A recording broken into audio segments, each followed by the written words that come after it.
request the director of our school and the head of the department, uh, Dr. Girisan sir and Dr. Parimal Maya Sudhakar, to kindly felicitate and welcome our guests.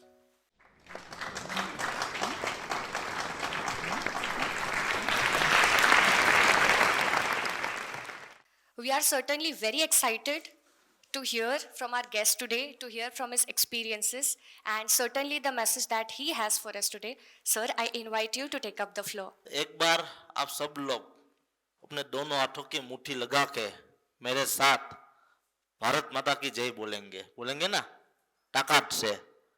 आसपास में भी दूसरे लोग lecture ले रहे हो वहां पर भी आवाज आनी चाहिए। भारत माता के, भारत माता के, भारत माता के। नमस्ते सदा वस्तले मातृभूमि।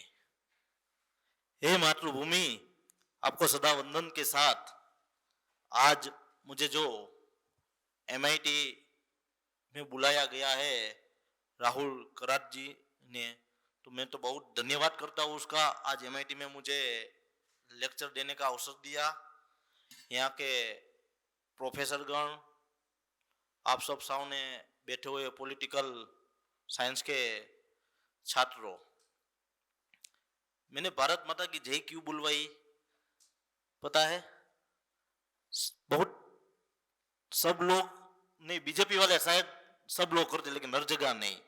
ऐसा नहीं कि भारत माता की जय बुलवाना जरूरी है, यहाँ तो कम स्टूडेंट है, लेकिन जब पॉलिटिक्स में आगे आएंगे, बड़े मंच होंगे, सामने बहुत सारी ऑडियंस होगी, तो ऑडियंस से ज्यादा तो शांति से तो बैठी हुई नहीं होगी, एक दूसरे में बात कर रही होगी, इसने वो किया, मेरे इलाके में ऐसा चल रहा है, लेकिन कोई भी नारा बुलाने से आप जब भी स्पीच देने वो एक नारा बुलाओगे तो सबका अट्रैक्शन आपकी तरफ हो जाएगा। यहाँ तो आप कम लोग थे तो ऑटोमेटिक आपका अट्रैक्शन मेरी तरफ था ही, लेकिन जहाँ सामने 500, 1000, 10,000, 20,000 लोग बैठे, तो कभी भी स्पीच देने स्टेज के ऊपर कोई भी पॉलिटिकल लीडर जाए तो उसको जो अच्छा लगे वो एक नारा बुलवाने का, तो नारा बोल के ही अपना अट्रैक्शन ऑटोमेटिक अपनी तरफ हो जाएगा। बीजेपी वाले तो हमारे सभा होते बहुत मीटिंग होती है ना, लंबी चलती है, जो कार्य पे 3-3, 4-4 घंटे, तो उसमें भी क्या 1 घंटा आधा घंटा हो जाता है तो आपस में बात करने लगते हैं, वापिस बीच में बोलवा देते हैं कि भारत माता की जय, तो बात करते हो वापिस अपने तरफ वापिस आ जाए। कि आप सब पॉलिटिकल साइंस के स्टूडेंट हो तो सबकी कोई ना कोई इच्छा होगी आगे जाके पॉलिटिक्स में कहीं ना कहीं जाने की, और बेसिकली नॉलेज तो शायद एमआईटी के स्टूडेंट हो तो आप सबको होगी कि वर्ल्ड में किस तरह से लोग काम कर रहे हैं, किस तरह के अपनी डेमोक्रेसी हर जगह पता है ना, कि लोक शासन, तानाशाही, वो सब। इसलिए मैं उन सब बातों पे नहीं, सीधा मेरे जो पॉइंट है उस पे आता हूँ। मुझे यहाँ बोला गया था कि एक तो युवाओं के लिए पॉलिटिक्स में कुछ बोलना। आज हर जगह हम सुनते हैं कि भारत देश एक युवाओं का देश है, तो आज भी हम देखें तो इतने सारे पॉलिटिशियन है, लेकिन युवाओं की कंपैरिजन करें तो बहुत कम है। क्यों? और अभी तो युवाओं को अपना कैरियर बनाने में ज्यादा रस है कि कैरियर कहाँ बनाए, कैसे जाए, पढ़ाई में ध्यान दे। घर से भी बहुत सारे लोगों को, कोई पॉलिटिक्स में जाता है थोड़ा आंदोलन, जब तू आहिस्ता घर पे बैठ, कोई अपने को पॉलिटिक्स राजनीति नहीं करनी है, पढ़ाई में ध्यान दे, अच्छी जॉब ले ले, या पापा का या परिवार का बिजनेस है वो संभाल, घर से ही टोक देते हैं ज्यादातर, मैंने देखा है। क्यों? मैंने एमएस यूनिवर्सिटी स्टूडेंट स्टडी खत्म की है, पूरे देश से लोग वहां स्टूडेंट आते हैं। तो जो मैं हॉस्टल में रहता था, कुछ भी आंदोलन करना होता था तो लोकल लोग नहीं आते थे, बड़ौदा शहर के लोकल, क्योंकि उसको घर का रिस्ट्रिक्शन होता था, घर से रोक लेके थे, लेकिन हॉस्टल वाले लोग आते थे। क्यों? तो वहां तो कोई उसको रोकने वाला ही नहीं है, कितने भी बजे कहीं पर भी जाए, घर पे पता चलेगा तो यहाँ जो घूम के आगे जो भी होना था आंदोलन कर दिया। तो एक तो घर से भी छुट्टी मिले, आज आगे जाके हमारे भी बच्चे होंगे वो भी आगे आएंगे, तो उसको भी हम इतनी फ्रीडम दे, उसको पॉलिटिक्स में आगे करना है तो जो भी करना है कुछ भी करे, करने की फ्रीडम दो। अभी बीजेपी पावरफुल पार्टी हो गई है, तो सबको मैंने देखा बीजेपी में ही आना है। आज कांग्रेस छोड़ के कितने लोग बीजेपी में आ गए, तो क्या आपकी दृष्टि से सही राजनीति है? बीजेपी हो, कांग्रेस हो, कोई भी पार्टी हो, चलती तो इंसान से ही है ना। कोई इंसान ही वहां गया है ना, कि बीजेपी कहे भगवान ने तो भेद नहीं दी पार्टी कि अच्छी पार्टी है, इंसान नहीं अच्छी बनाई ना। आप में युवा में खुद दम होगा तो कोई भी पार्टी में रहेगा उसको अच्छी बना पाएगा। सालों तक कांग्रेस ने राज किया, तब तो कांग्रेस अच्छी थी, लेकिन बीजेपी में कुछ ऐसे लीडर आए, उसने बीजेपी को अच्छी बनाया। तो पार्टी को हमें चॉइस नहीं करना है, हम खुद, हमें पॉलिटिक्स में आना है। तो मैं मेरे गांव के लिए, मैं मेरे तहसील के लिए, मैं मेरे डिस्ट्रिक्ट के लिए, मैं मेरे देश के लिए क्या अच्छा कर सकता हूं, तो पार्टी आपको चुनेगी। आप जिस पार्टी में होगे लोग उस पार्टी से जुड़ेंगे। अपने में दम होना चाहिए। बहुत सारी जगह मैंने देखा है शहरी विस्तार में। गुजरात से मैं बिलोंग करता हूँ, पूरा स्टेट घूमता हूँ, मेरा पॉलिटिकली बैकग्राउंड, मेरे पापा, मेरा जन्म हुआ तब से एमएलए है, एमपी बने, मिनिस्टर बने, इसलिए मैंने पूरे गुजरात का पॉलिटिक्स देखा है। गुजरात के अहमदाबाद, सूरत, वहां जाते हैं, चुनाव होता है, लोगों को पता नहीं होता वो किसको वोट देते, इतना ही पता होता है वो बीजेपी को वोट कर रहे हैं। आज हम युवा है, भारत का भविष्य हम है, क्या ये सही है? आप अपना उम्मीदवार तो देखो, वो कोई भी पार्टी से हो। ऐसा नहीं कि बीजेपी ने रख दिया तो अच्छा ही होगा, कांग्रेस ने रख दिया, जहां कांग्रेस की मान्यता तो अच्छा ही होगा, आम आदमी का है तो अच्छा ही होगा। पक्ष नो डाउट सबके अलग अलग थॉट है, बीजेपी, कांग्रेस, आम आदमी पार्टी, लेकिन व्यक्ति का भी कोई थॉट होना चाहिए ना। वो अपने इलाके के लिए क्या करना चाहता है, उसको हम वोट देंगे तो सिर्फ वो अपने पार्टी के दम पे ही काम करेगा या खुद के दम पे कुछ करके लाएगा? जो पार्टी के दम पे वोट दिया होगा तो वो कुछ करेगा नहीं, और पार्टी कर रही है, गवर्नमेंट है, वो कर रही है, वो करती रहेगी। लेकिन सही इंसान को वोट दिया होगा, वो चुन के आया, तो कोई भी पार्टी से होगा, लेकिन वो अपने एरिया के लिए कुछ करेगा, जिसको सही करना है। आप सबको पॉलिटिक्स में आना है, एमएलए या एमपी, मिनिस्टर बनना होगा। क्या करेंगे बन के, कभी चलो बन गए, जो भी असेंबली से हम चुन के आए, वहां चुन के हमारा फर्स्ट प्रायोरिटी क्या होगी? पूरे देश तो मैं नहीं घूमता, गुजरात घुमाऊं, पहले पानी की समस्या थी, मोदी साहब बहुत साल तक मुख्यमंत्री रहे तो समस्या तो रहे नहीं, हर घर में पानी आ गया। बिजली की समस्या थी तो हर गांव में बिजली आ गई गुजरात में। दो समस्या पुरानी थी, हर जगह हम सुने तो पानी, बिजली, तो हमारे गुजरात में मोदी साहब ने समस्या खत्म कर दी। तो क्या करें हमने यहाँ, वो भी एक बड़ी समस्या है। वोट लेने जाते हैं तो कुछ ना कुछ वोटर्स को, मतदार जो है उसको कुछ अच्छा लगे, ऐसा तो जरूरी है। उसको क्या जरूरियत है? कभी सोचा है कि मैं एमएलए एमपी बन के या पॉलिटिक्स में आके क्या मेरे गांव के लिए करूंगा? वो खास सोचना जरूरी है। मेरे पापा मेरा अनुभव शेयर करने के लिए बोले, मैं मेरे परिवार की बात करता हूँ। 4 दफा मेंबर ऑफ पार्लियामेंट रहे, 3 दफा असेंबली में गए, विधायक रहे, डिस्ट्रिक्ट पंचायत, कॉर्पोरेशन।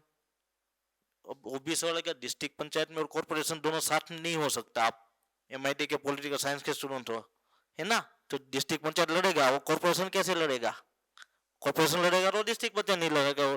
कॉर्पोरेशन शहरी का है, पंचायत सब गांव है। मेरे पापा दोनों में इसलिए रहे कि बीजेपी की स्थापना 1980 में हुई थी, 1980 में, तब से वो बीजेपी से जुड़े हुए हैं। हमारा बेसिकली गांव लगता है, वहां से वो डिस्ट्रिक्ट पंचायत बीजेपी ने लड़वाया। लेकिन शहरों में आना जाना ज्यादा होता था, लेकिन तब बीजेपी के पास यंग कोई चेहरा नहीं था, पार्टी नहीं थी, उभर रही थी। और मेरे पापा इतने सालों से शुरुआत से एक्टिव थे, तो पक्ष के जो पुराने लीडर से उसने बोला आपका नाम गांव से हटवा के शहर में डलवाओ, चुनाव लड़ना है तो कॉर्पोरेशन का चुनाव लड़ना है तो शहर में नाम होना जरूरी है। इसलिए वहां नाम डाल के फिर कॉर्पोरेशन लड़े और मेयर बने अमरेली के। इसलिए दोनों बहुत कम लीडर्स ऐसे हो गए, दोनों जगह चुनाव लड़े। मैं एमए स्टूडेंट रहा, तब से पॉलिटिक्स में एक्टिव हूँ। स्टूडेंट के लिए जब था तो उसके फाइट मैंने आंदोलन इतने सारे किए कि स्टूडेंट की जरूरियातों कभी एग्जाम के लिए कि सिलेबस में खत्म ही नहीं हुआ हो और क्वेश्चन पेपर में हुआ भाई और जो पढ़ाई नहीं है स्टूडेंट तो सिलेबस में था ही नहीं तो कैसे एग्जाम में आ रहे तो स्टूडेंट कहाँ से। कितनी बार पुलिस केस हुए,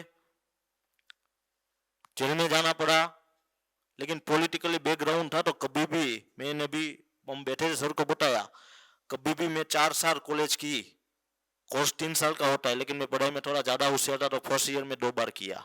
ये 4 साल एमएस यूनिवर्सिटी से मैंने ग्रेजुएशन की तो कभी भी पापा को कॉल नहीं किया पापा मुझे पुलिस ने अरेस्ट किया है। कितनी बार अरेस्ट किया होगा।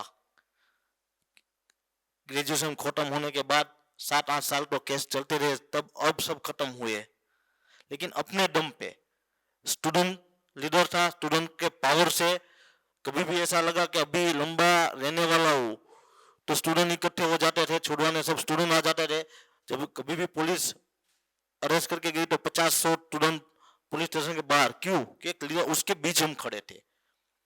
कभी भी जरूरत हो तो कोई भी इंसान हो कोई भी जरूरत हो उसको काम होने से बहुत मतलब नहीं होगा। आज नेता होते एमएलए एमपी मिनिस्टर लोग बहुत सारे आते हैं काम हो या ना हो वो बहुत मैटर नहीं करता लेकिन जब वो आपकी ऑफिस पे आया तब आप कैसा रिस्पॉन्स देते हैं उसका काम करने का प्रयत्न करते हो या नहीं वो ज्यादा इफेक्ट रहता है। आप नेता हो तो आपकी जिम्मेदारी है काम करने का प्रयास तो करो। नहीं होगा उसकी किस्मत, होगा तो भी उसकी किस्मत। लेकिन बहुत सारे लीडर्स मैंने देखे ये तेरा काम गलत है नहीं होगा वहां से भगा देते हैं तो आप खुद को अच्छा लीडर कैसे मानोगे। बहुत सारे लीडर्स ऐसे होते हैं जहां सामान्य पब्लिक जाने से ही डरती है क्यों नहीं वो बड़ा लीडर है कैसे जाए। तो लीडरशिप अच्छी नहीं है। जीत जाते पुराने वोट देते लेकिन सही लीडरशिप वही होती है आप जहां से कंसेस्ट कर रहे हो वहां का कोई भी इंसान आपको सीधा फोन करने में या आपकी ऑफिस आने में हिचकाना नहीं चाहिए। उसकी छोटी सी छोटी बात हो अपने नेता को कह देना चाहिए और अपनी जवाबदारी है कि उसको प्रयत्न करें हम सोल्व करने की। कि लीडरशिप में आएंगे फ्यूचर में तो इतने सारे प्रश्न आएंगे सब हम लगेंगे कि क्या है ये करने के लिए आए हो लेकिन अपना काम में सुनने का लीडर से लोगों की अपेक्षा है अपने से बहुत सारा। अब दो भाई बात लड़ेंगे ना दोनों भाई तो वो भी लीडर्स के पास आएंगे कि मेरे भाई ने वो किया उसने वो किया दोनों भाई आएंगे दोनों अपनी अपनी सही बात रख के जाएंगे तो दोनों को सुनना है। सही क्या है अपने को नतीजा निकालना है नॉर्मल आपके परिवार की मेथड हमें क्यों बीच में डाल रहे हो। लीडर है तो हर चीज आएगी कि लोगों की अपेक्षा है शहरी में नहीं आएगी। शहरी विस्तार है वहां ये सब समस्या कम आती है लेकिन जहाँ गांव का एरिया है वहां ऐसी सब समस्या बहुत ज्यादा है। और मेरा पॉलिटिकल ये संघर्ष करूं बोलूं तो पॉलिटिक्स में युवा बीजेपी में काम करता रहा बहुत साल तक काम किया लेकिन जिम्मेदारी नहीं मिली। क्यों नहीं मिली काम तो मैं करता था क्योंकि मैं बीजेपी पार्टी से बिलोंग करता हूँ मेंटालिटी बीजेपी से जुड़ी हुई है। लेकिन बीजेपी का एक सोच है जब तक एक परिवार में एक बड़ा लीडर हो तो जरूरत उसको ना लगे तब तक दूसरे को कोई जिम्मेदारी नहीं देती। लेकिन मेरे पापा तब मिनिस्टर थे तो बोले भाई उसके पापा मिनिस्टर है तो एक कार्यकर्ता बन के काम करेगा क्यों भाई इसको पोस्ट देने की। दूसरी बार भी ऐसा हुआ दूसरी टर्म में जिम्मेदारी कार्यकर्ता बन के काम करता रहा। लेकिन यहाँ पे मैंने देखा है बहुत सारे ऐसे कार्यकर्ता है जिम्मेदारी नहीं मिलती तो इनएक्टिव कुछ काम नहीं करता अपने बिजनेस में वापस चला जाता है बोले पार्टी जिम्मेदारी नहीं दी तो क्या काम करे। तो ऐसे थोड़ी नेता बनेंगे। नेता बने तो आप में कुछ दम है और दिखाना पड़ेगा पार्टी को आपकी जरूरत पड़नी चाहिए। आप इनएक्टिव हो जाएगी तो पार्टी भी देख लेंगी इसको तो जिम्मेदारी चाहिए जिम्मेदारी नहीं दी तो वापस चला गया काम नहीं कर रहा है ठीक से। तो मुझे जिम्मेदारी नहीं मिली मैंने इस तब से आज तक काम करता ही रहा। अब पार्टी वाला का नहीं इसको जिम्मेदारी है दोगे या नहीं दोगे एक काम करेगा और बीजेपी के आप फ्यूचर बनेगा। तो इस बार मुझे जाके वाइस प्रेसिडेंट बनाया युवा बीजेपी का पूरे गुजरात का। ना मैं इनएक्टिव हो गया होता तो पार्टी ने देख लिया कि अपने को लगता है कि इतनी बड़ी पार्टी इतने सारे लीडर से कौन अपने ऊपर नजर रख रहा है। दूसरी पार्टी का मुझे नहीं पता लेकिन भारतीय जनता पार्टी का मुझे पता है सब बड़े लीडर की नजर रहती है कि उसका युवा मोर्चा क्या कर रहा है उसका महिला मोर्चा क्या कर रहा है उसका फार्मर का जो खेडूत का मोर्चा है वो क्या कर रहा है ओबीसी मोर्चा, सबके ऊपर बड़े लीडर्स की नजर रहती है। कौन कैसा काम कर रहा है, काम में गलती हुई तो उसको सुधारने के लिए बड़े लीडर्स बुलाते, भाई यहाँ तूने गलती की, अब दोबारा ऐसा मत करना। कितने साल होते तो नजर रहती है। अपना परफॉर्मेंस यही होना चाहिए कि आप काम करो। मेरे पापा हमेशा कहते हैं, पद है ना, जिम्मेदारियां वो तो आती जाती रहेगी, किसी की परमानेंट नहीं है। आज कोई प्रेसिडेंट है, कल नहीं है, मुख्यमंत्री है, कल नहीं है। उसके ऊपर डिपेंड कभी मत रहो। आज बहुत सारे हमने ऐसे नेता देखे, एक बार एमएलए एमपी मिनिस्टर बन गए, फिर टिकट नहीं मिली या हार गए तो कोई बुलाने भी नहीं जाता। बहुत सारे आपने भी कहीं ना कहीं ऐसे लीडर्स देखे होंगे। लेकिन अपना कद बड़ा करो कि आपके पास जिम्मेदारी हो या ना हो, आपके पास हर रोज 50 से 100 लोग काम लेके आने चाहिए। उसको भरोसा होना चाहिए कि हमारा ये लीडर है, आज कोई जिम्मेदारी क्यों ना हो लेकिन हम वहां जाएंगे तो वो हमारा काम करेगा और उससे होगा। ऐसा कद अपना बड़ा करना चाहिए, वो सही लीडर है। उदाहरण के तौर पे दू, महाराष्ट्र का बाला साहब ठाकरे, जिंदगी में कोई चुनाव नहीं लड़ा था, लेकिन उसका कद कितना था, पद कोई नहीं था उसके पास। एक बार बोले महाराष्ट्र बंद तो बंद हो जाता था ना। आज कोई लीडर में ऐसी ताकत है महाराष्ट्र, गुजरात, गोवा, दिल्ली बंद करा सके एक आवाज में? लेकिन बाला साहब ठाकरे में ये ताकत थी, क्योंकि उसने उतना अपना कद बड़ा किया था। प्रधानमंत्री तो कितने आते जाते गए, लेकिन नरेंद्र मोदी एक ऐसा प्रधानमंत्री है, पूरे विश्व में अपना डंका बजाया। लेकिन कोरोना काल में उसने स्पीच दी कि आज शाम को सब थाली बजाएगा, लेकिन पूरे भारत देश ने थालियां बजाई थी या नहीं बजाई थी? वो उसका कद था। उसने अपना कद इतना बड़ा किया है कि आज पूरा विश्व भी उसको सुनता है। आज रात को दिए प्रगटाने तो पूरे देश ने दिए प्रगटाए थे। तो आप भी आगे जाके पॉलिटिक्स में जाना है तो पद के पीछे मत भागो, आप अपने कद के पीछे, मैं खुद कितना बड़ा बन रहा हूं, मैं लोगों के लिए क्या कर रहा हूं। सामने वाला सेटिस्फाइड कितना होता है पता नहीं, लेकिन हम सेटिस्फाइड होना चाहिए। भाई आज ये 5 लोग आए थे तो 3 लोगों का काम मेरे से हुआ, 5 का काम करने का मैंने प्रयत्न किया। नहीं, बहुत सारे ऐसे होते 50 लोग आए, काम किसी वो तो आते रहते हैं, क्या है उसका काम है, नेता में तो आएंगे जाएंगे, ऐसे भी नेता मैंने देखे हैं। लेकिन जब तक लोगों को अच्छा नहीं लगेगा, आप दोबारा चुन के नहीं आओगे, बड़े लीडर नहीं बनोगे। न तो हर बार चुनाव में कितने ऐसे नए सांसद और एमएलए आते जिंदगी में एक ही बार बनते, दोबारा टिकट भी नहीं मिलती। दोबारा टिकट मिल गई तो जीतते भी नहीं है। 5 साल का ही पॉलिटिकल कैरियर रहता है, फिर खत्म, फिर जहां से आए वहां।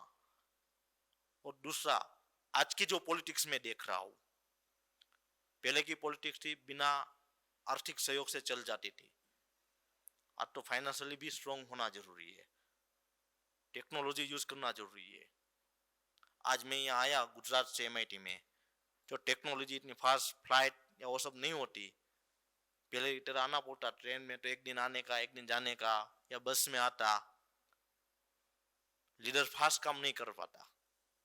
टेक्नोलॉजी जितना यूज करोगे, आर्थिक कैपेबल होगे तो काम होगा। और आर्थिक कैपेबल होने के लिए भी नेता को आर्थिक कैपेबल होना भी मुश्किल है।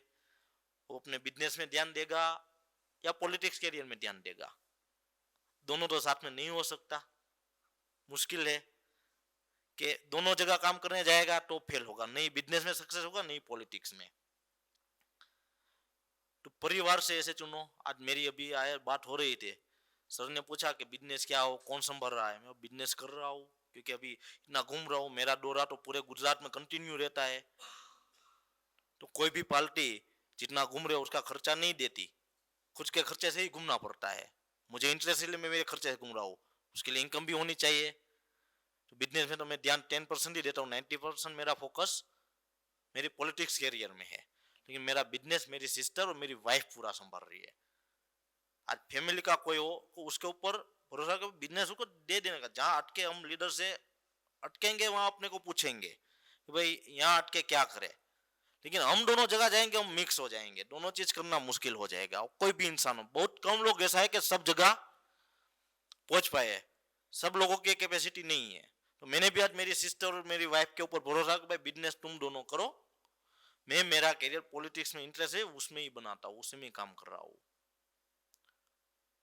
और दूसरी पॉलिटिक्स की बात करूँ एमपी और एमएलए की, तो हर सीट में एमपी एमएलए फिक्स है कितने हैं, एक क्षेत्र से एक को ही टिकट मिलेगी, हर एक पार्टी से दो को मिलेंगी नहीं। तो जिसको टिकट नहीं मिली हो, ऐसे भी मैंने बहुत सारे देखे कि चुनाव आते हैं बहुत एक्टिव होते हैं, टिकट नहीं मिली वापस इनएक्टिव, पॉलिटिकल कैरियर खत्म। आपको टिकट विधायक या एमपी बनना है या लीडर बनना है, आज उसकी पैरेलल उससे बड़ा कोऑपरेटिव सेक्टर चल रहा है। अब मेरे उसमें देखा मैं कितनी कोऑपरेटिव संस्थाओं से जुड़ा हुआ हूँ। वो कोऑपरेटिव सेक्टर भी एक इतना बड़ा राजनीतिक एरिया है जहां आप अपना कद बहुत बड़ा कर सकते हो, बहुत आगे बढ़ सकते हो। और उसमें ऐसा है कि आज कोई संस्था का मैं चेयरमैन बन गया बड़ी संस्था का, तो ऐसा नहीं है सामने कि मैं गद्दम होगा, मेरे सामने कोई तो खुद की नई संस्था बना के मेरे संस्था से बड़ी बना सकता है, उसमें दम हो तो। ऐसा नहीं कि कोऑपरेटिव संस्था एक बन गई तो दूसरी नहीं बन सकती, लेकिन एमएलए तो फिक्स ही है, एमपी एमएलए एक एरिया में एक ही होगा, दो नहीं होंगे। लेकिन कोऑपरेटिव सोसाइटी जिसमें दम होगा वो जितनी चाहे उतनी बना सकते हैं। मैंने 12th खत्म की, मुझे पॉलिटिक्स ना कुछ मेरे दम पे करना था, मैंने सरदार पटेल ग्रुप 2002 में स्थापना की। मैं सिर्फ 18 साल का था। उसके बाद मुझे कोऑपरेटिव में आगे बढ़ना था। दूसरी जिम्मेदारी मैंने बोला युवा मोर्चे में मुझे मिली नहीं, पापा के बैकग्राउंड की वजह से, कि बोले पापा है उसके मिनिस्टर, उसको अभी नहीं देना है, फ्यूचर में देखेंगे। तो मुझे मेरे दम पे मुझे कुछ करना है तो क्या करूं, तो Sardar Patel credit cooperative society मैंने 2012 से स्टार्ट की। मैंने क्रेडिट कोऑपरेटिव सोसाइटी, ऐसे कोऑपरेटिव में बहुत सारे सेक्टर है, इंसान जो सोच सकता है उस फील्ड पे कोऑपरेटिव में वो काम कर सकता है। तो आज मैंने जब शुरुआत की और तहसील की मान्यता मिली मुझे, फिर काम करते गया, फिर डिस्ट्रिक्ट की मिली, फिर मल्टी डिस्ट्रिक्ट की मिली, आज मेरी Sardar Patel credit cooperative society पूरे स्टेट की मान्यता है। मैं कहीं पर भी ब्रांच करके काम कर सकता हूँ। आज कोऑपरेटिव सेक्टर के बारे में दूसरा बताऊं, अमूल का नाम तो सबने सुना होगा, कोऑपरेटिव सेक्टर है, पता है आप सबको, पता है ना। और कोऑपरेटिव स्ट्रक्चर किस तरह से वो काम करता है, किसानों को पशुपालकों को क्या फायदा है उससे, वो बता सकता है कोई? सामान्य जो किसान है खेडूत, और जिसके घर पे गाय भैंस जिसका दूध अमूल में देते हैं, तो उसको ऐसा बेनिफिट क्या मिलता है अमूल डेयरी और दूसरी डेयरी के मुकाबले में, वो कोई बता सकता है? ये एक कोऑपरेटिव की ताकत है। जो दूसरी डेयरिया दूध ले जाएगी तो दूध के जो प्राइस चल रही है वो उसको देके काम खत्म, वहां पशुपालक को उसके दूध के पैसे मिल गए, डेयरी ने वो दूध ले लिया। लेकिन अमूल में जो दूध जाएगा तो साल के एंड में उसका जितना प्रॉफिट हुआ होगा, दूध बेच के, सास बेच के, चॉकलेट, आइसक्रीम, वो डिवाइड होगा। जिस किसान ने जितना दूध दिया उसके मुकाबले उसको साल के एंड में प्रॉफिट के रूप में वापस दिया मिलेगा। किसान अपने घर के लिए घर पे एनिमल्स रखता था, गाय भैंस, लेकिन दूध ऐसी चीजें वो ज्यादातर घर में रह नहीं सकती ज्यादा टाइम के लिए, तो किसानों ने वो बेचना चालू किया गांव में। फिर भी दूध एक्स्ट्रा आता गया तो उसने शहरों में जाके बेचना चालू किया। लेकिन किसान है वो व्यापारी तो है नहीं, इतनी अच्छी तरह से बेच नहीं सकता। तो पोल्सन नाम का एक अंग्रेज व्यापारी था, गुजरात में रहता था, उसने देखा, अंग्रेज व्यापारी तो बहुत होशियारी थे, उसने ये चीज देखी, उसने अपने नाम से पोर्शन डेयरी चालू की और खेड़ा डिस्ट्रिक्ट के आनंद में उसने वो पोर्शन डेयरी चालू की। वहां के आसपास के गांव से सब जगह से दूध वो कलेक्ट करता और बेचता। लेकिन तब इतना शोषण हो रहा था कि किसानों को दूध के जो प्राइस मिलने चाहिए इतने नहीं मिल रहे थे, जबरदस्ती बहुत कम प्राइस में वो खरीद रहा था। और पहला विश्व युद्ध हुआ तब बटर की मांग खड़ी हुई तो पोर्शन बटर उसने बनाया। दूसरे विश्व युद्ध में ज्यादा मांग हुई तो वहां उसने बड़ी डेयरी बनाई और सब किसानों से दूध एकत्र करके बटर बना के वो बॉम्बे बेचता था, बॉम्बे डेयरी थी अंग्रेजों की, और वहां से सैनिकों को बटर प्रोवाइड किया जाता था। लेकिन उस समय दरमियान जो भाई साहब ने बताया किसान परिवार में जन्म लेने वाले, देश का अच्छा देखने वाले और किसानों के हित जिसमें नहीं था, उसको पसंद नहीं था, ऐसे अपने लोह पुरुष सरदार वल्लभ भाई पटेल जी ने देखा, उसके मन में हुआ कि मेरे किसानों के साथ अन्याय क्यों हो रहा है, अत्याचार क्यों हो रहा है, तो उसकी कोई कोऑपरेटिव बेजी ऐसा है जिसमें किसानों के साथ अन्याय नहीं होगा, और उसने आनंद मिल्क फेडरेशन नाम के डेयरी स्थापना की और उसको आज अमूल डेयरी के नाम से जानते हैं। और शुरुआत की सरदार वल्लभ भाई पटेल की सोच थी, और उसके स्थापक चेयरमैन थे त्रिभुवन दास भाई पटेल, जिसकी आज लैंड भी जो अमूल डेयरी की है, और लैंड त्रिभुवन दास पटेल ने दी थी।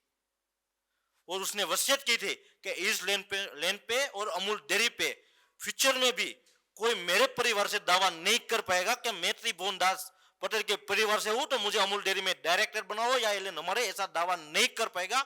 ऐसे लिखान के साथ उसने अपनी लैंड दी थी। वहां से अमूल डेयरी की शुरुआत हुई। अमूल डेयरी का प्लान जब बन रहा था, उसका खातमुहूर्त करने अपने पहले राष्ट्रपति गए थे, और अनावरण करने के लिए पंडित जवाहरलाल नेहरू प्रधानमंत्री गए थे। और एक अमूल की सबसे बड़ी तो लोगों के बीच में वाहिका, गलत वाहिका है ना, वर्गीस कुरियन, वो एज ए कर्मचारी ज्वाइंट हुआ था, स्थापक नहीं है। वो as a engineer Amul dairy में आया था, होशियार इंसान था, तो उसने प्लान अच्छा बनाया, दूध में से अलग अलग चीजें कैसे बनती होगी, लेकिन सोच किसी की थी, तो सरदार वल्लभ भाई पटेल की और त्रिभुवन दास पटेल ने अमूल डेयरी की शुरुआत की, लोगों को हित में की। कुरियन तो उसको कम पगार मिल रही थी तो वापस जाने वाला था, फिर उसकी सैलरी बढ़ाई, फिर वो रहा, उसकी सेवा करने की ऐसी भावना नहीं थी, वो तो सैलरीड पर्सन था। लेकिन लंबे टाइम तक रहने की वजह से लोगों के दिमाग में ऐसा डाल दिया गया कि भाई वर्गीस कुरियन ने अमूल डेयरी बनाई है, वही करता रहता था। दूसरी बात करें कोऑपरेटिव सेक्टर की, इफ्को, क्रिप्को फर्टिलाइजर कंपनी है, वो भी कोऑपरेटिव संस्था है, पता है सबको। 20% डिविडेंड देती है, बाकी कोई प्राइवेट कंपनी इतना नहीं देती होगी। क्यों? क्योंकि कोई भी कोऑपरेटिव संस्था है, कितना भी मुनाफा करे, उसका चेयरमैन, उसके बोर्ड ऑफ डायरेक्टर उसके घर पे एक भी रुपया नहीं ले जा सकता। क्योंकि कोऑपरेटिव की आत्मा ही वही है कि उसके साथ जुड़े हुए लोगों का अच्छा करना, उसको आर्थिक सदृढ़ बनाना, उसको ज्यादा से ज्यादा बेनिफिट मिलना चाहिए।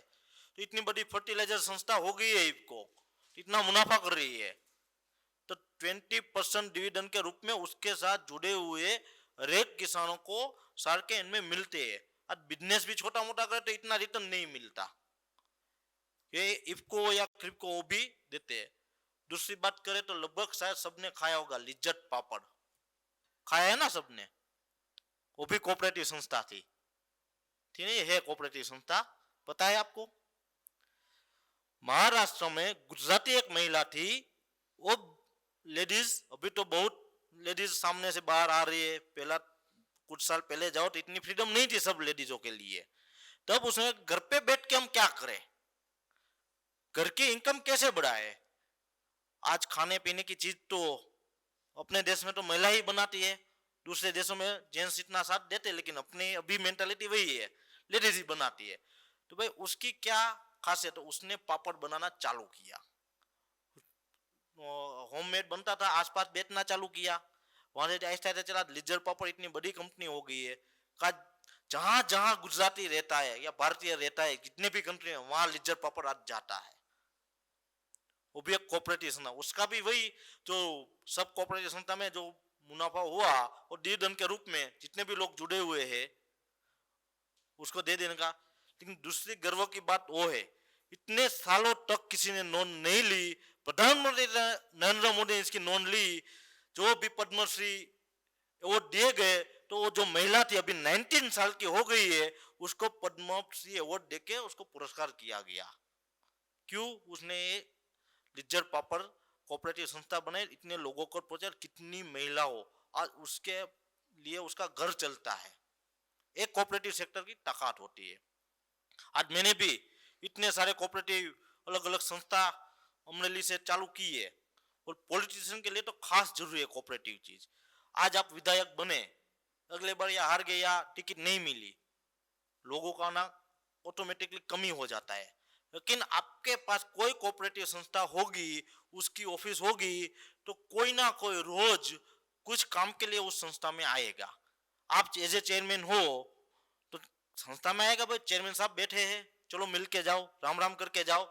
तो आपके पास कोई भी जिम्मेदारी नहीं होगी ना, तो आप इस कोऑपरेटिव माध्यम से पब्लिक के टच में कंटिन्यू रहेंगे। जितने लोग आएंगे मिलने, उतने वो बातें करेंगे, तो आपके एरिया में रेगुलर क्या हो रहा है उसकी नॉलेज आपको क्या वहां से मिलती रहेगी सामान्य इंसान से। कोई पक्ष के साथ जुड़े रहे होंगे तो पक्ष की माहिती आएगी। आज मैं बीजेपी से जुड़ा हूं तो बीजेपी में क्या हो रहा है वो पता चलेगा। लेकिन मैं अमरेली से हूं तो अमरेली के गांव में क्या हो रहा है उसकी माहिती कौन देगी? वो तो बीजेपी कार्य से मुझे नहीं मिलेगी। तो वहां का कोई किसान के वहां का कोई बंदा मेरे ऑफिस में आएगा, वो बताएगा मनीष भाई आज यहाँ गया था, यहाँ ऐसी बात हो रही थी, वहां वो हो रहा था, वो बताएगा। वो कब आएगा ऑफिस में? पैसे सिर्फ हाई हेलो करने तो लिए नहीं आएगा मुझे, उसको कुछ काम होगा मेरी संस्था में, वहां आएगा। चलो भाई बैठे चेयरमैन साहब तो मिलके हुए जाओ, तो मैं चाय का पूछूंगा, चाय पियेंगे, बात करेंगे, थोड़ी को बात बताएगा, तब पता चलेगा। आज का युवा कोऑपरेटिव में बहुत पीछे है, तो आज के युवाओं को खास कोऑपरेटिव सेक्टर में आने की जरूरत है। कोऑपरेटिव सेक्टर ऐसा है, एक में अनेक, अनेक में एक, यानी एक इंसान बहुत सारी प्रवृत्ति कर सकता है। एक कोऑपरेटिव संस्था में बहुत सारी प्रवृत्ति कर सकता है, और अनेक यानी सब मिलके भी एक संस्था साथ जोड़कर बड़ा काम कर सकते हैं। आज मैंने जो बड़ी बड़ी कोऑपरेटिव संस्था का नाम लिया, कितने किसानों, कितने लोग जुड़े हुए हैं। फार्मर्स की नहीं, बाकी अलग भी। आज गुजरात में तो बिल्डरों की भी कोऑपरेटिव सोसाइटी चल रही है। यहाँ पर भी शायद हाउसिंग सोसाइटी होगी, मेंटेनेंस सोसाइटी आ गई है, और शायद हर जगह वो भी कोऑपरेटिव पूरी सोसाइटी को मेंटेनेंस कोऑपरेटिव सोसाइटी है, पूरे को वही डेवलप करती है, संभालती है। उसके में भी चुनाव होते हैं, चेयरमैन का, बोर्ड ऑफ डायरेक्टर का, तो भी एक चुनावी प्रक्रिया है। तो आप युवाओं को मेरा वो भी आग्रह रहेगा, आप सब कोऑपरेटिव सेक्टर में आ गया हो, क्योंकि वो कोऑपरेटिव सेक्टर एक ऐसा सेक्टर है कि भारत देश का कोई भी गांव ऐसा नहीं होगा जहां कोऑपरेटिव छोटी से छोटी जो प्राइमरी पैक्स बोलते हैं वो नहीं होगी, ऐसा नहीं होगा। कहीं ना कहीं फार्मर कोऑपरेटिव संस्था के साथ जुड़ा हुआ है।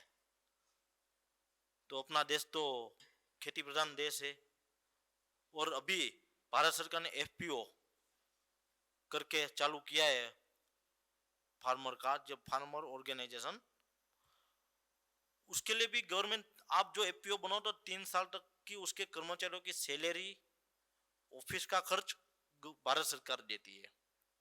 उसमें क्या करना है कि आपके साथ सीधे किसानों को जुड़ो, उसका जो उपज होती है, मेन क्रॉप होता है, वो आप परचेस करो, उसको मूल्यवर्धक बनाओ और बेचो। आज डायरेक्ट कोई सिंग में क्रॉप की बात करता हूँ, मूंगफली डायरेक्ट बेचने जाएगा, उसके दाम कम आएंगे। लेकिन वही सिंग को चिक्की बनाए, ऑयल बनाए, या खारसिंग तो कुछ बना के अलग रूपांतर करे तो उसकी प्राइस ज्यादा आएगी। तो एक कोऑपरेटिव संस्था ऐसी है कि वो बना के पूरे गांव के सब फार्मर का जो भी क्रॉप है, तो मैंने एक उदाहरण दिया, जो भी क्रॉप हो लेके उसका मूल्यवर्धक क्या हो सकता है वो बना के बेचे। तो बेचने के भी 50% ही बाहर बेचना होगा, 50% उसी के मेंबर गांव में। आज जैसे मैंने ऑयल की बात की सिंगा, तो ऑयल तो कोई घर ऐसा नहीं होगा जो नहीं खाता। तो जिस फार्मर से जिस हमने मूंगफली ली उसी को ऑयल दे दे वापिस, आधा तो वही खरीद लेंगे, आधा कहीं और बेचने जाना है। तो इतना तो कर ही सकते हैं, मैनेजमेंट वाली सिस्टम हो, अच्छे लोग युवाओं जुड़े हो, तो इतना तो हम भी कर ही सकते हैं। तो उससे क्या है, पॉलिटिक्स में अपना भी नाम होगा और अपने एरिया के किसानों का या कोई भी और, तो उसका भी आमदनी बढ़ेगी। जो मोदी साहब ने सपना देखा है कि भारत देश की आमदनी बढ़ानी है, किसानों की आमदनी दुगनी करनी है, तो मोदी साहब अकेले नहीं कर पाएंगे। कोई भी प्रधानमंत्री हो वो योजना ला सकते हैं, लेकिन योजना को इम्प्लीमेंट के देश के युवाओं को ही करना होगा। जिसकी एज हो गई तो उसकी भी एक लिमिटेशन है। आज मोबाइल की बात करें तो जो युवा जो टेक्नोलॉजी से काम करता है, बुजुर्ग नहीं कर पाएगा। बच्चा घर में छोटा होता है तो वो भी वीडियो गेम निकाल लेता है, बुजुर्ग होगा उसको हम सिखाएंगे तो भी टाइम लगेगा कि युवा और चाइल्ड जितना जल्दी कैचअप कर सकते इतना बुजुर्ग नहीं कर सकते। आज कोई भी देश को प्रगति करनी है आगे जाना है तो युवा मेन है, सब जानते हैं। कोई भी पॉलिटिकली स्पीच हो बिजनेस की स्पीच हो तो शुरुआत युवा से ही होती है। कोई देश में ऐसा है जो युवा की बात नहीं करता, लेकिन आज के युवा को पॉलिटिकली जगह दूसरे कैरियर में ज्यादा रस है कि पब में जाना है, घूमने जाना है। जरूरी है घूमना सब करना जरूरी है, लेकिन पॉलिटिक्स में भी टिका करते रहेंगे कि ये नेता अच्छा नहीं है वो नेता अच्छा नहीं है तो नहीं होगा। खुद क्या कर सकते हो देश के लिए, खुद देश के लिए कुछ करने की चाहत होनी चाहिए। तो मैं विधायक बना या मैं एमपी बना या मुझे कोई भी जिम्मेदारी नहीं मिली, कि मुझे मेरे एरिया का नेतृत्व करना है तो मैं मेरे एरिया के लिए क्या डेवलपमेंट कर सकता हूँ, मैं मेरे एरिया के लोगों को बेनिफिट मिले ऐसा क्या कर सकता हूँ। मेरे पापा लीडर थे, उसने हमारे एरिया में डेयरी नहीं थी तो डेयरी चालू की और उसका गोल था कि भाई हमारा जो एरिया है चुनाव क्षेत्र है वहाँ पानी की शॉर्टेज है, इसलिए क्रॉप इतना अच्छा नहीं होता, कोई बड़ी कंपनियां नहीं आई, लेकिन डेयरी उद्योग ऐसा था जहां हम चालू कर सकते। तो मेरे पापा ने डेयरी चालू की। आज 1 करोड़ से ज्यादा रुपए रोज हमारे डिस्ट्रिक्ट में आते हैं सिर्फ दूध के माध्यम से। तो इनकम तो चालू करी। दूसरा प्रोजेक्ट हम ला रहे हैं हनी का। आज हनी फार्मिंग भी ऐसा है कि हनी शॉर्टेज पूरे विश्व में रहती है, तो वो भी कोई भी किसान हनी की जो पेटी आती है अपने फार्म पे जाके रख सकता है और उसमें मध बन जाए तो वापस जैसे डेयरी का पूरा सिस्टम है उसी तरह से हमने हनी का सिस्टम किया है। तो वहाँ आके हनी का हमारा जो कोऑपरेटिव सेक्टर है वहाँ आके वो दे जाएगा, उसकी प्रोसेस होके पैकिंग करके बेचेंगे, फिर भी उसका जो प्रॉफिट होगा साल के एंड में उसको मिलेगा, और जो दे के गया उसका तो उसके 7 दिन में जो मिलता है उसके अकाउंट में डायरेक्ट आ जाएगा। ये मेरे पापा की सोच थी। आज मुझे भी कुछ करना है। पानी मोदी साहब ने दे दिया, बिजली मोदी साहब ने दे दी, कि किसानों को डेयरी के माध्यम से इनकम पापा ने मेरे दे दी, और हनी का कोई प्रोजेक्ट लाके मेरे पापा वो भी इनकम बढ़ा रहे हैं। तो मुझे क्या करना है अभी, बड़ी बड़ी चीजें तो हो गई ज्यादातर गुजरात में। तो मैं कोऑपरेटिव आंदोलन कैसे मजबूत हो, फिर भी इनकम ऐसी चीज है जितनी भी आए उतनी कम ही लगेगी। पैसा ऐसी चीज है, आज मुकेश अंबानी को भी पैसे की जरूरत है और अडानी को भी पैसे की जरूरत है, कि जिसके पास जितना पैसा वो कम ही लगता है। तो मेरे एरिया में अमरेली में लोगों की इनकम और बढ़े उसके लिए मैं क्या कर सकता हूँ। तो मैंने सहकारिता माध्यम चुना है, उसके द्वारा मैंने 2-3 कोऑपरेटिव सोसाइटी चालू की है। अभी मैं थोड़े ही टाइम में मेरे एरिया में कोऑपरेटिव मॉल चालू कर रहा हूँ। वहाँ जो हैंडमेड, आज अपनी भारत देश की महिलाओं में कुछ ना कुछ टैलेंट है कि अपने घर पे बैठ के कुछ ना कुछ हैंडमेड बना सकते हैं, खाने पीने की चीज हो और भी चीज हो। तो मेरे कोऑपरेटिव मॉल में आके 1 महीने तक वो फ्री में बेच पाएंगी, 1 भी रुपया चार्ज मेरा कोऑपरेटिव मॉल उससे नहीं वसूलेगा। एक बार उसकी चीज सेल आउट होने लगी, व्यापारी मिल गया, फिर उसको जरूरत नहीं, फिर डायरेक्ट टेक्नोलॉजी का जमाना है, मोबाइल नंबर ले लेंगे, आप ले कर सकते हैं। मैंने मेरे एरिया के लिए ये सोचा है। तो किसी को भी पॉलिटिक्स में आगे जाना है तो खुद अपने एरिया के लिए अपने लोगों के लिए क्या कर सकता है वो सोचना पड़ेगा। आज मोदी साहब ने स्लोगन दिया है आत्मनिर्भर भारत। आत्मनिर्भर भारत बनाना है। भारत देश के हर एक स्टेट, हर एक डिस्ट्रिक्ट, हर एक तहसील से लोगों को उठ के कुछ ना कुछ ऐसे लेके आना चाहिए। तो मैंने भी स्लोगन मेरे अमले में दिया है कि मैं भी मेरा अमरेली आत्मनिर्भर अमरेली बनाना चाहता हूँ कोऑपरेटिव माध्यम से। तो अमरेली का हर एक इंसान मेरे साथ कैसे जुड़ सकता है कोऑपरेटिव माध्यम से, वो खुद आत्मनिर्भर कैसे बन सकता है, वही सोच मेरी रहती है, उसी पे मैं रोज काम करता हूँ। आज मोदी साहब ने दूसरा एक स्लोगन है सहकार से समृद्धि। समृद्धि आएगी तो ऑटोमेटिक लोग आत्मनिर्भर बनेंगे। अंत में तो कहीं पर भी जाओ तो पैसा ही कमाना है लोगों को और शांति की जिंदगी गुजारनी है। तो उसी के माध्यम से हम काम कर रहे हैं। सरों ने मुझे बोला था थोड़ा एपीओ के बारे में, इसलिए भी बोला। अभी दूसरा एक बड़ा ध्यान में आता है, अच्छी यूनिवर्सिटी में से जो स्टूडेंट पढ़ते हैं, अच्छे मार्क आते हैं 90%, 80%, तो सबको ज्यादातर विदेश जाना होता है। अच्छे लोग विदेश चले जाएंगे, अपना देश अच्छा कैसे होगा? आप इतने टैलेंटेड हो, आप में खुद में कुछ है, तो अपने देश के लिए कुछ करने का सोचो, तो ही अपना देश आगे जाएगा। सब विदेश चले जाएंगे। आज सुनते कहीं कहीं जगह, आज अमेरिका में जितने भी बुद्धिजीवी है, होशियार लोग है, ज्यादातर भारतीय है ना? इंग्लैंड में ज्यादातर भारतीय है। क्यों? क्यों हमारे देश के लिए कुछ नहीं कर सकते? क्यों उसको अमेरिका और लंदन जाना पड़ा? लेकिन देश में कुछ करने के लिए, देश के लिए कुछ करने के लिए कुछ देशदाज होनी चाहिए, अपने अंदर जज्बा होना चाहिए। आजादी चाहिए थी, आजादी मिल गई, अब तलवार लेके लड़ने नहीं जाना है, सर नहीं कटाना है, अब अपना टैलेंट अपने देश में दिखाना है। जो भी अपनी बुद्धिमत्ता हो उसके लेवल पे हम क्या कर सकते हैं। बाकी शहीद तो बहुत सारे हो गए, चंद्रशेखर आजाद हो, भगत सिंह हो, कितने लोग शहीद हो गए। हमें तो अभी ऐसा करना नहीं है देश के लिए। हम देश के लिए अपना दिन में से कितने घंटे देश के लिए निकाल सकते हैं। मोदी साहब ने प्राइम मिनिस्टर होने के बावजूद भी छोटी छोटी बात की है, कहीं पर भी कूड़ा ना फेंके, सिंगल यूज प्लास्टिक यूज ना करे, ये भी छोटी छोटी बात देश के हित के लिए है। सिग्नल ना तोड़े, बहुत सारी जगह सिग्नल को लोग गिनते ही नहीं है। गांव के हिस्से में ज्यादातर, शहरी जनों में होता है, लेकिन रूल्स ना तोड़े। तो ये सब छोटी छोटी बातें हैं। उसे जब देश का युवा ये ठान लेगा कि नहीं मुझे देश के लिए ही कुछ करना है, तभी देश आगे बढ़ेगा। विश्व की महासत्ता माँ भारती को हम सबसे आगे ले जाना चाहते हैं, तो देश के युवाओं को सोचना होगा, तभी होगा। विदेश चले जाएंगे तो नहीं होगा। एक युवान की बात करता हूँ, इफ्को में है डॉक्टर रालिया। यूरिया फर्टिलाइजर सबको पता होगा, पता है ना? यूरिया फर्टिलाइजर खेत में पूरी बोरी किसान डालता है 50 किलो की, कितनी बोरियां खेत में चली जाती है। सबको पता है कि फर्टिलाइजर नुकसान भी करता है, लेकिन डॉक्टर रालिया साहब ने नैनो यूरिया की शोध अमेरिका में की, जो जहां 50 केजी की पूरी बोरी चाहिए, वहां 500 ml की छोटी सी बोतल से ही काम हो जाए। ऐसी शोध उसने अमेरिका में की। उसने वहां से, राजस्थान के बेसिकली, उसके माँ बाप को कॉल किया कि पापा मैंने ऐसी शोध की है, इससे मेरा बड़ा नाम होगा, इनकम भी बड़ी होगी। तो उसके पापा ने इतना ही जवाब दिया, उससे हमें क्या फायदा होगा?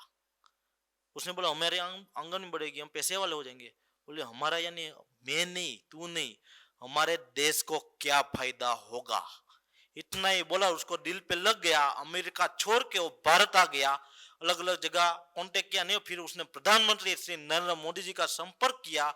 उसने वो पैटर्न करवाया हुआ था, वो पूरा दिखाया, और प्रधानमंत्री ने इफ्को में भेजा। और आज इफ्को नैनो यूरिया, आपने सुना होगा ना, अभी थोड़े दिन पहले ही मोदी साहब ने विमोचन किया, वो चालू हो गया। और जहां 50 केजी की जो यूरिया की बैग 3-4 हजार की आती है, वहां 250 रुपए में नैनो यूरिया की बोतल मिलेगी उसको। आर्थिक तो फायदा हुआ। और यो यूरिया की बैग आती है, किसान को तो 300-400 में ही मिलती है, लेकिन ऊपर का जो खर्चा होता है वो भारत सरकार सब्सिडी के रूप में खुद पे करते हैं और विदेश से लानी पड़ती है। तो कितना अपना पैसा दूसरे कंट्री में जा रहा है। लेकिन नैनो यूरिया की वजह से अपना रुपया पैसा बाहर नहीं जाएगा और यहाँ ही प्रोडक्ट हो रही है। अभी कलोल में एक प्लांट चालू हो गया है। मोदी साहब का सपना है कि 10 प्लांट चालू हो, तो बाकी के 9 प्लांट का प्लानिंग चल रहा है। पूरे देश में अलग अलग जगह नैनो यूरिया का प्लांट चालू होगा। तो वो किसान एक बार यूज करने लगे तो बाहर से जो यूरिया ला रहे हैं, इंपोर्ट कर रहे हैं, वो खत्म हो जाएगा। गवर्नमेंट को उसके ऊपर खर्चा जो सब्सिडी देनी पड़ रही है वो खत्म हो जाएगा और खुद का बेचने लगे। और नैनो यूरिया की मांग बढ़ रही है, तो दूसरे देश भी मंगवा रहे हैं। तो एक अपने पैसे बाहर जा रहे थे तो बंद हुए, लेकिन दूसरे देश के पैसे अपने देश में आने चालू हुए। और अमेरिका एक बार लॉन्च करता तो वाई तो होनी ही है। ऑटोमेटिक अमेरिका ने शोध की। कोई वो नहीं बोलता कि वो भारत का नागरिक था, जो साइंटिस्ट था वो भारत देश का था, उसने शोध की। सिर्फ देश का नाम आता अमेरिका का। लेकिन उस इंसान में उसके पापा ने कहा तो उसके दिल में लग गया, तो मैं मेरे देश के लिए क्यों नहीं कर सकता। तो ऐसा जज्बा हर एक भारतीय नागरिक में आना चाहिए कि मेरे में जो टैलेंट है वो दूसरे देश में जाके नहीं, मेरे देश में अप्लाई करूं, उससे मेरे देश का फायदा होगा। लीडरशिप सिर्फ चुनाव लड़ना नहीं है, लीडरशिप अपने देश के लिए कुछ अच्छा करना, देश को आगे आगे बढ़ाने के लिए कुछ करना, वो सच्चा लीडर है। वो एमपी एमएलए भले ही ना बने, लेकिन देश उसको याद करना चाहिए, वो सच्चा लीडर है। उसके ज्यादातर तो मैंने बोल दिया। उसके अलावा आप कुछ मुझे पूछना चाहते हो तो पूछ सकते हो। बोलना था इतना बोल लिया, अब तो कुछ है नहीं ज्यादातर शब्द, क्योंकि एमआईटी के स्टूडेंट आप पहली बार मेरे से हाईली क्वालिफाइड स्टूडेंट के सामने मैंने स्पीच दी है। बाकी तो जनरली गांव में देनी होती है तो झूठ बोलूं तो भी चल जाए, आप लोगों के साथ में झूठ बोलूंगा तुरंत पकड़ लेंगे, तो ये फेंक रहा है। बड़ी मुश्किल से सोच के क्या बोलना है तैयारी करके आया था, और जितना मेरे से हो सका आपको बताया। आप इसमें से कुछ मुझे पूछना चाहते हो तो पूछ सकते हो। Sir, the floor is open for question for the students. भी आपको पूछना है कुछ? हर्ष, ये तो हर विभाग एवरी नवंबर हर बार एक ही एडवर्टाइज करते हैं गुजरात मॉडल ऑफ डेवलपमेंट करके। वो क्या है सर? वो इसलिए है गुजरात में ग्रो किया है तो आप रियल में मानते हो ग्रो किया है। जैसे मैंने बोला मेरे चुनाव क्षेत्र में मुझे ज्यादा पहले चुनावी और मूवीज लोग ज्यादा देखते हैं। मूवी में भी पॉलिटिकल का क्या तो मैं पानी पीऊंगा, रास्ते अच्छे बनवाऊंगा, बिजली दूंगा, वही मुद्दे रहते थे। आज मुद्दा ही नहीं है मेरे पास। मेरे उमली के गांव जो मेरा डिस्ट्रिक्ट लगता है, रास्ते अच्छे हैं, पानी हर घर में आ रहा है। मुझे पता था मेरा बोन हुआ तब मेरे पापा एमएलए थे, तो मुझे याद है मेरी मम्मी फिर भी पानी भरने के लिए पीने का पानी के बाहर जाती थी, बाहर से भर के लेके आती थी। जो एमएलए घर की स्थिति थी, तो आज छोटा परिवार हो ना गुजरात का, उसको पीने का पानी लेने के लिए बाहर नहीं जाना पड़ता, उसके घर के नर में ही आता है। हमारे किसानों की मांग ऐसी थी कि रात को खाने के टाइम, उसको वारू बोलते हैं गुजराती में, कि बिजली आए तब बिजली ना चली जाए, क्योंकि खाने में दिक्कत होती है बनाने में। 24 घंटे बिजली आ रही है, फैसिलिटीज नहीं है। बड़े शहर में जाना हो तो हॉस्पिटल में कभी भी तो रास्ते खराब है, अच्छे नहीं है। रास्ते अच्छे हो गए, 108 एम्बुलेंस आ गई, हर डिस्ट्रिक्ट लेवल पे बड़ी हॉस्पिटल बन गई। हमारे पास अभी ऐसे मुद्दे ही नहीं है कि हम डेवलपमेंट के बारे में कुछ बात करें, कि मोदी साहब सब करके गए हैं। तो इसी मॉडल को बीजेपी बार बार बोल रही है। आज कोई भी इंसान है, आप भी कहीं जाओगे तो आपने कुछ अच्छा किया होगा वो बताओगे ना, सक्सेस हो गए वही बता। इसलिए बीजेपी गुजरात मॉडल पे बात करे, उसी मॉडल पे चल गई। 2 बार भारत सरकार में गवर्नमेंट बना ली, मोदी साहब आ गए, और देश के लिए भी मोदी साहब ने किया है कुछ, जो बीजेपी के कुछ वादों पे पक्की है। पुराने मोदी साहब के पोस्टर देखना, बहुत पुराने वायरल हुए थे, पीछे लिखा हुआ होता है 370 हटाएंगे, राम मंदिर बनाएंगे। कितने साल पुरानी ये मैनिफेस्टो है हमारा। लेकिन जब बीजेपी सत्ता में आई, पावर में आई, दोनों काम करके दिखाए, जो सोच थी वो पूरी की ना। अभी दूसरा इसके ऊपर एक बात याद आई, 370 हटाने की। जब बीजेपी ने अलायंस किया कश्मीर में, बीजेपी के चाहने वाले बहुत लोग बोल रहे थे क्यों किया, गलत किया, बोल रहे थे ना। आप में से कौन कौन सी पार्टी के साथ जुड़ा हुआ है मुझे नहीं पता है, मैं तो सबसे समझदार हुआ हूँ, बीजेपी के साथ ही जुड़ा हुआ। और बाकी एक गलत किया, डिसीजन गलत है, लेकिन वो बड़े लीडर है।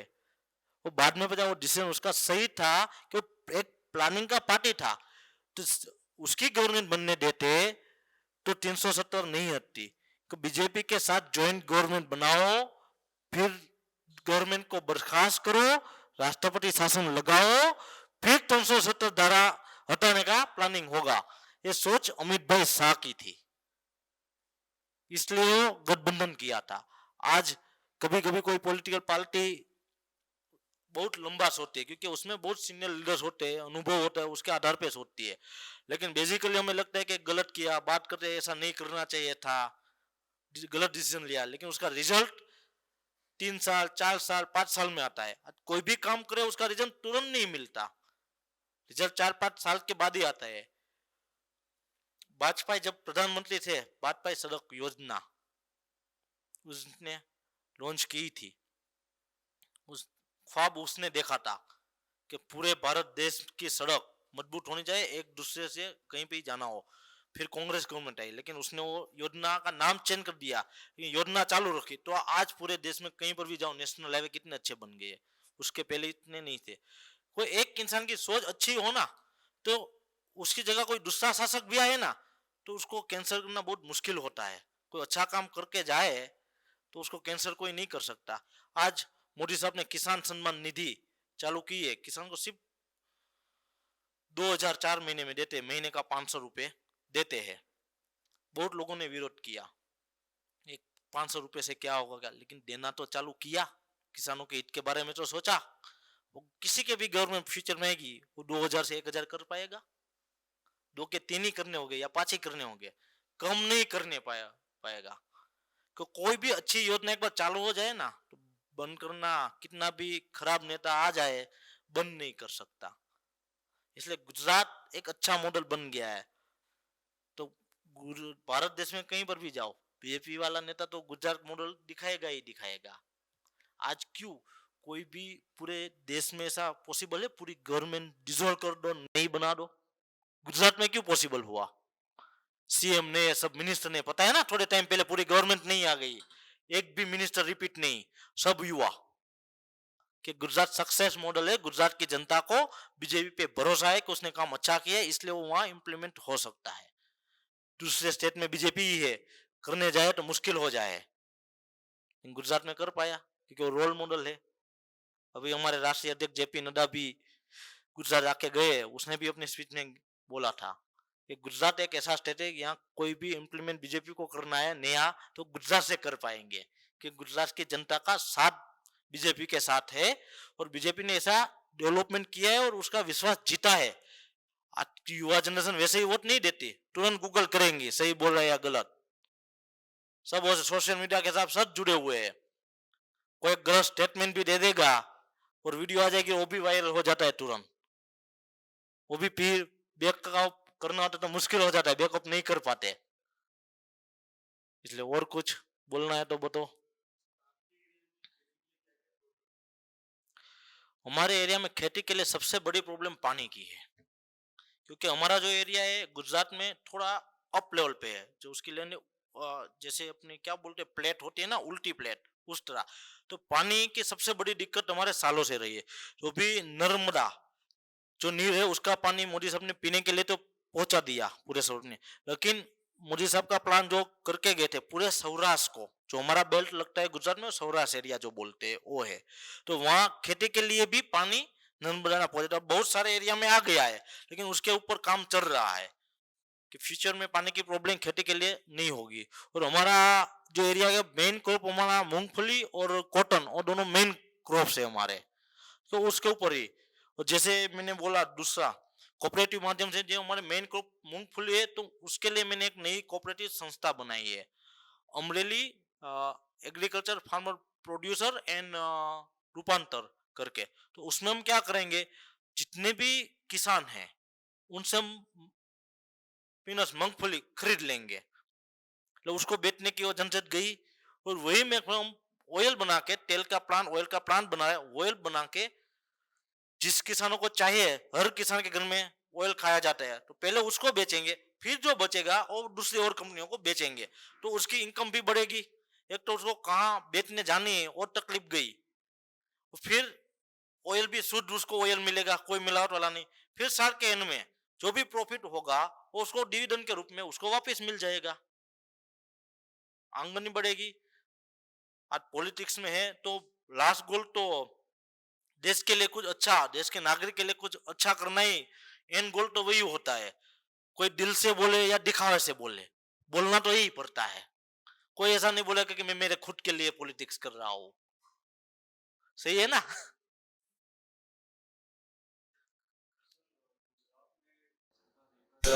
आप आदमी पार्टी कर रहे हैं, थोड़ा बढ़ रहा है, इसको कॉर्पोरेशन में बेहतर किया, कांग्रेस की वापस ड्राइव हो गई है, तो सब क्या ऐसा है कि भाजपा का जो लहर है जितना में वो थोड़ा कुछ सालों में कम हुआ है, और बहुत सारे लोग आते हैं कि एग्जामिनेशन की दिक्कत है, बहुत सारे लोग हो जाते हैं जनता परेशान है। इस पे आपका क्या कहना है पार्टी के हिसाब से? और दूसरा सवाल है सर कि बीजेपी जैसा आपने बताया कि लाइट में है तो सब यहाँ आ जाते हैं, इससे पार्टी ओवर क्राउड हो रही है। जैसे अभी हार्दिक पटेल साहब आए हैं तो ऐसे आर्थिक आय नहीं बात चल रही है मुश्किल है आ भी सकता है, ऐसा नहीं लगेगा। सोशल मीडिया ने मुश्किल कर दिया उसके लिए, ना आ गया होता अभी तक। सोशल मीडिया ने मुश्किल कर दिया तो स्टॉप हो गया, वरना तो अभी तक ऑफिशियली अनाउंस हो गया होता। कहने का सर मेरा ये तात्पर्य है कि दूसरे पार्टी के अगर बड़े नेता भाजपा में आ रहे हैं तो यहाँ पे जो लाइन में कार्यकर्ता है जिसे लगता है कि हमें टिकट मिलनी चाहिए, उसके साथ इंजस्टिस नहीं हो जाता है, तो कैसे हैंडल करती है पार्टी इस चीज को? कुछ बातें मैं बताऊंगा, कुछ बातें नहीं बताऊंगा, क्योंकि पार्टी की कुछ पॉलिसी रहती है जो ऊपर मैं नहीं बोल पाऊंगा। पहले तो आम आदमी पार्टी की बात हुई। आम आदमी पार्टी सोशल मीडिया पे ज्यादा है, जहां पे आम आदमी पार्टी ने गुजरात में परफॉर्मेंस दिया, एक ही शहर में दिया, सूरत शहर, वहां कॉर्पोरेटर की कुछ सीटें लेके आई। क्यों आई? लास्ट चुनाव में हार्दिक पटेल जो पॉइंट अनामत वाला जो पॉइंट लेके निकला था पटेल समाज का, वो हीरो बन चुका था हार्दिक पटेल। 5 करके उसने अपनी संस्था बनाई, उसके नाम पे पूरे गुजरात में वोटर परफॉर्मेंस भी उसका अच्छा रहा। बड़ी मुश्किल के बीजेपी गवर्नमेंट बना पाई लास्ट इलेक्शन। वही पाटीदार लोग सब ज्यादातर सूरत में है।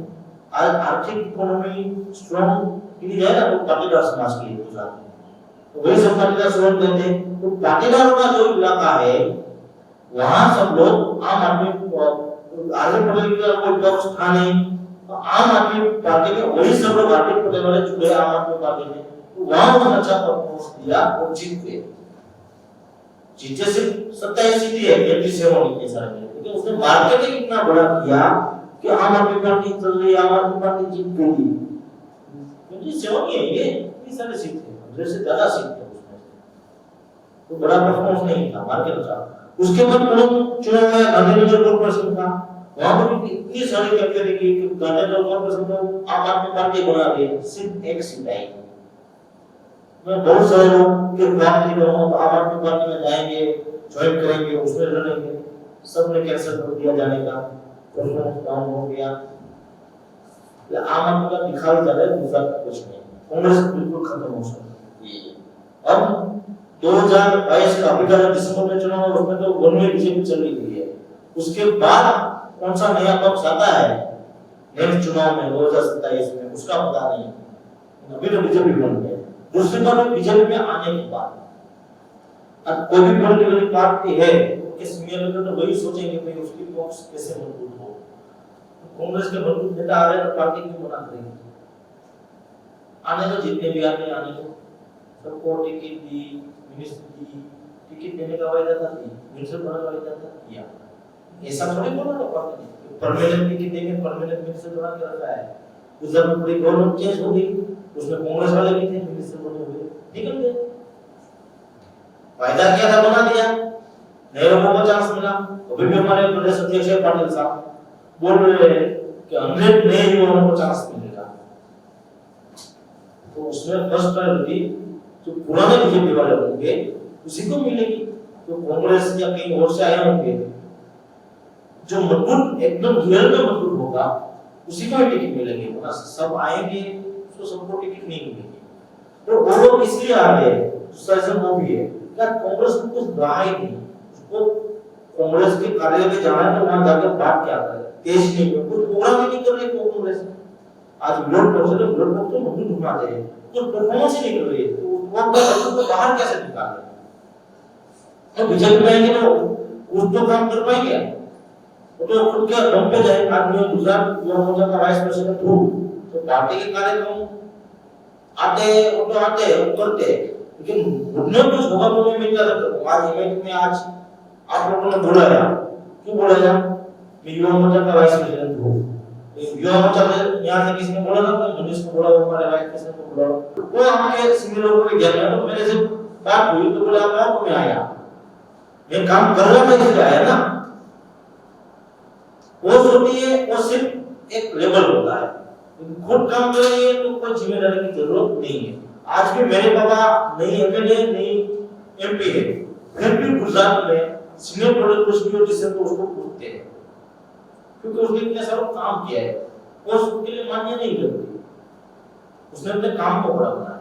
तो कोई भी इंसान काम करेगा तो कोई भी पार्टी में होगा तो अच्छा है, वो अच्छा ही रहेगा। जैसे बीजेपी में अटल जी का नाम लिया है तो आदर्श पूर्वक लेते हैं, वैसे ही जहाँ कांग्रेस में प्रणब मुखर्जी का नाम ले तो कोई भी बीजेपी वाला आदर्श से नाम लेगा। तो उसने अपना नाम बनाया है, अपने दम पे बनाया है। कोई पॉलिटिकल पार्टी के लिए पॉलिटिकल पार्टी एक बेस है, लेकिन खुद में क्या है तो खुद करते हैं। फिर कांग्रेस का अध्यक्ष बना दो तो कितने सालों तक प्रधानमंत्री को उम्मीदवार घोषित कर दो वो तो पूरी रहेगा, वो कभी हीरो नहीं बनेगा, हीरो कहीं पर भी होगा और चुनाव के बाद आएगा ही आएगा, हीरो को कोई दबा के नहीं कर सकता। मोदी साहब की एंट्री पॉलिटिक्स में बहुत टाइम के बाद हुई, मुख्यमंत्री के तौर पे आए, लेकिन वो डायमंड थे तो डायमंड ही थे, उभर के आए, पूरे देश में छा गए, प्रधानमंत्री बने तो पूरे विश्व में छा गए। बहुत कम प्रधानमंत्री ऐसे होंगे, इंदिरा जी ने थोड़ा काम किया था, लेकिन नरेंद्र मोदी जितना नाम तो भारत देश में किसी ने इतना बड़ा काम कभी किसी ने किया नहीं है। पूरे वर्ल्ड में आप पूछते हैं भाई कुछ करना तो नरेंद्र मोदी साहब को सलाह लेते हैं, पूछते हैं भाई कैसे करना चाहिए, उसने दम था तो किया। और कुछ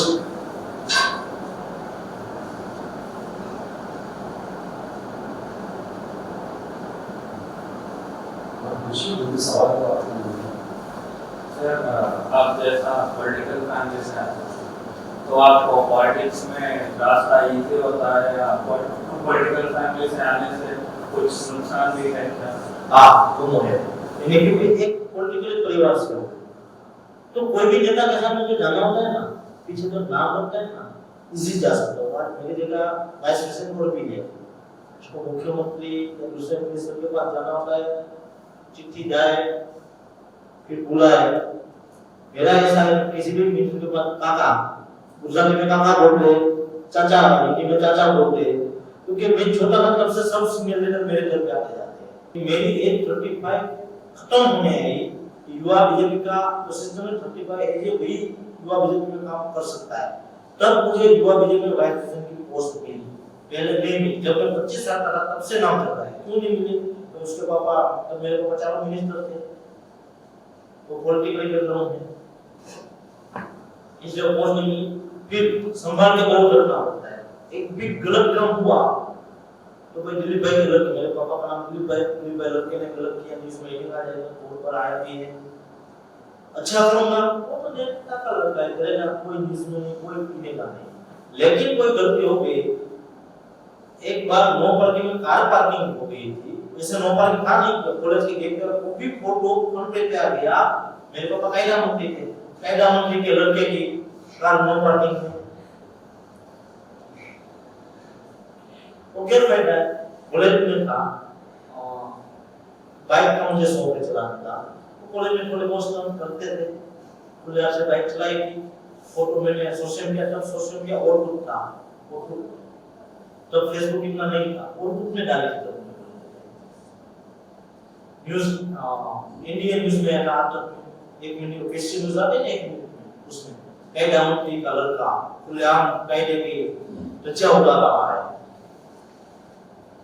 नेगेटिव पॉइंट है।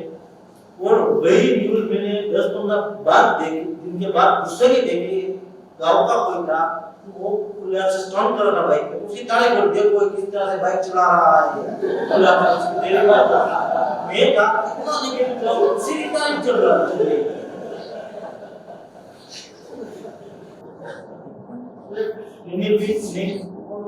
दोनों रहता है, लेकिन पॉलिटिकली परिवार से तो ध्यान रखना पड़ता है। लेकिन जैसे पॉलिटिकल परिवार है तो पॉलिटिक्स में सक्सेस चाहूंगा ही नहीं बोल सकता। आज बीजेपी पार्टी में ऐसा नहीं बोल सकता भाई मेरे पापा के बाद हमारे एरिया के, लेकिन मुझे ही मिलेगी ऐसा नहीं बोल सकता।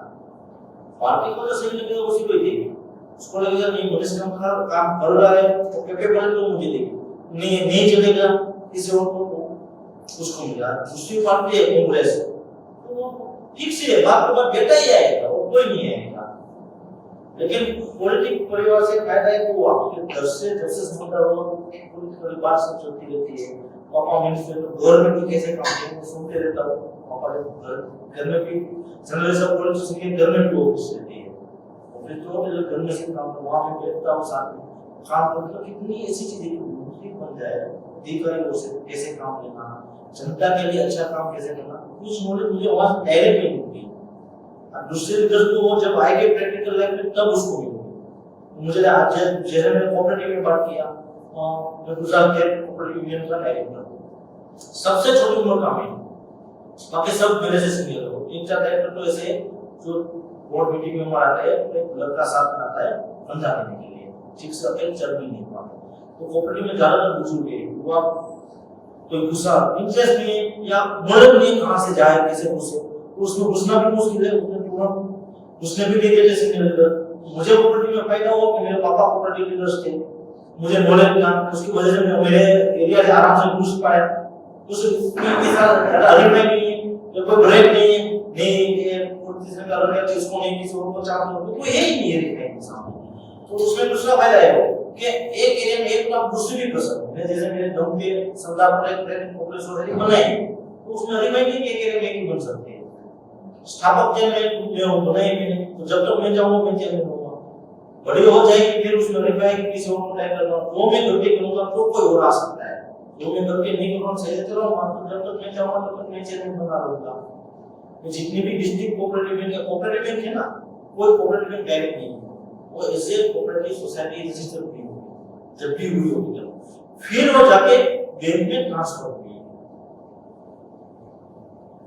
आज विदेशी बैंक को इतनी आ गई, लेकिन जो कोऑपरेटिव बैंक काम कर सकते हैं ना विदेशी बैंक नहीं कर सकते। यार मैं तो मेरे डिस्ट्रिक्ट की बात करूँ, जो मार्च महीना जो लोन देगा सबसे ज्यादा लोग कब जाते हैं आखिरी महीनों में, तो किसान लोग लेते हैं ज्यादातर डिस्ट्रिक्ट कोऑपरेटिव में लोन लेने वाले किसान होते हैं।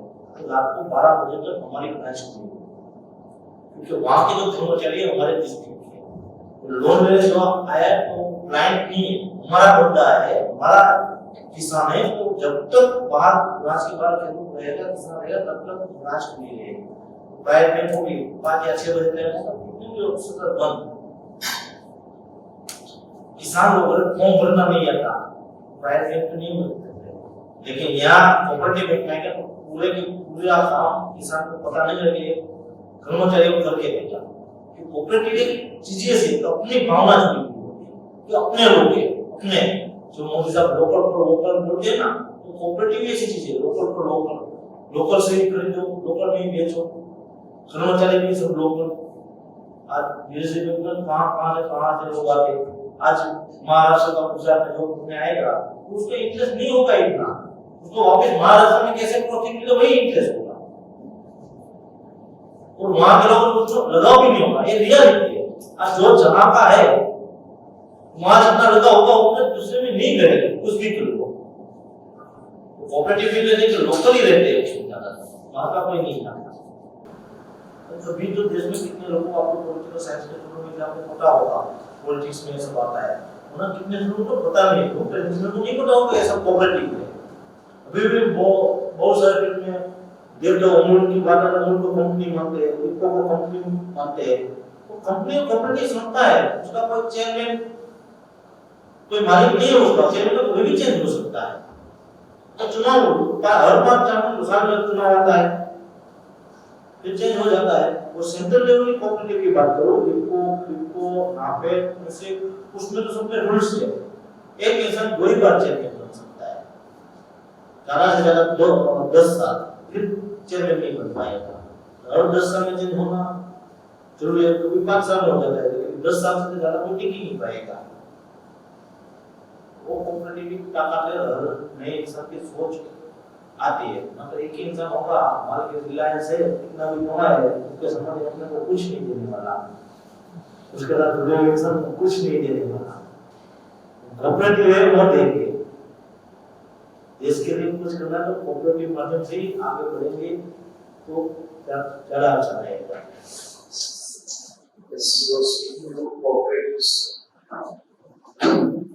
cooperatives of many cooperatives से काम किया था। आपसे इस लास्ट में you feel some changes by the government can make the cooperative system better? So, the concept changes. What are the challenges in forming the cooperative? And what is your vision for the cooperation? Two cooperatives.